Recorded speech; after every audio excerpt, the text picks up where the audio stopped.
Film Jumbo, yang disutradarai oleh Rian Adriandi, adalah salah satu karya yang berhasil mencapai 2 juta penonton di hari ke-11. Ditayangkan perdana pada 31 Maret 2025, bertepatan dengan Hari Raya Idul Fitri, film ini langsung menarik perhatian banyak orang.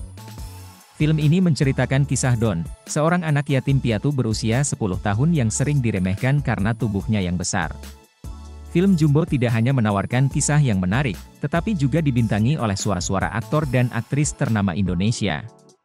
Prince Putirai mengisi suara Don, Bunga Citra Lestari sebagai Ibu Don, dan Ariel Noah sebagai Ayah Don.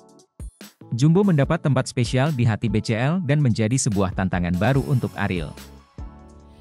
Dari mengisi suara film Jumbo mungkin lebih ke mengetahui cerita film ini sendiri. Buat aku, ini ada sebuah film yang punya message, kalau sebagai orang tua tuh ini sesuatu yang bisa kita tinggalkan, legacy gitu buat anak kita. Message di film ini sendiri buat aku amat sangat kuat. Di sini aku sebagai seorang ibu gitu, ngelihat di film ini tuh kita bisa melihat kalau anak-anak ini tuh punya perjalanan hidupnya sendiri. Tapi bagaimanapun juga, apa yang orang tuanya ajarkan, kasih sayang orang tuanya itu akan selalu ada di dalam dirinya dia.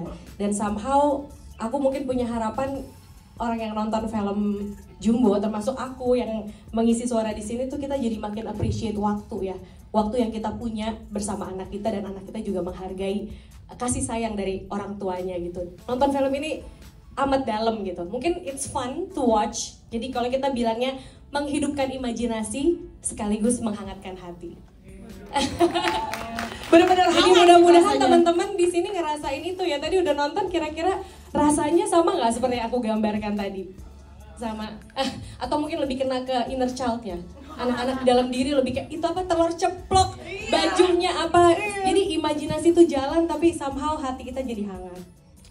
Pas ditawarin itu satu challenge yang seru banget, apalagi ini waktu itu 3 tahun yang lalu ya, 3 tahun yang lalu lagi pandemi, jadi banyak energi yang nggak kepake, jadi wah kayaknya kita mesti coba ini. Jadi challenge waktu itu pas bergabung pertama kalinya. Oke, tapi tantangan yang paling diinget banget gitu ya. Mungkin ada momen-momen part tersulitnya gitu. Paling sulit itu memang pas lagi ngobrol ekspresi itu ya.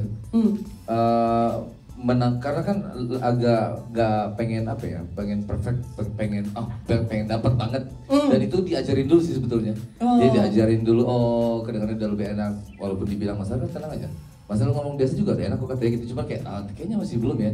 Jadi challenge-nya itu di pengen komen. tahan kau ya. Di setiap part sebetulnya challenge karena nggak pengen cuma sekedar bicara aja tapi pengen dapat emosinya juga gitu kan. Ada apalagi pas bagian belakang pada saat perpisahan itu kan emosinya pengen dapat juga gitu, jadi situ banyak belajar sih. Oke, karena mengisi suara dulu baru animasinya ada kan ya kalau nggak salah. Jadi memang benar-benar belum ada gambaran, baru di dalam imajinasi aja gitu ya. Betul. Jadi itu tantangan tersulitnya Kak Ariel sendiri. Oke, terima kasih banyak Kak. Sama-sama. Aku juga Ariel tattoo enggak ya?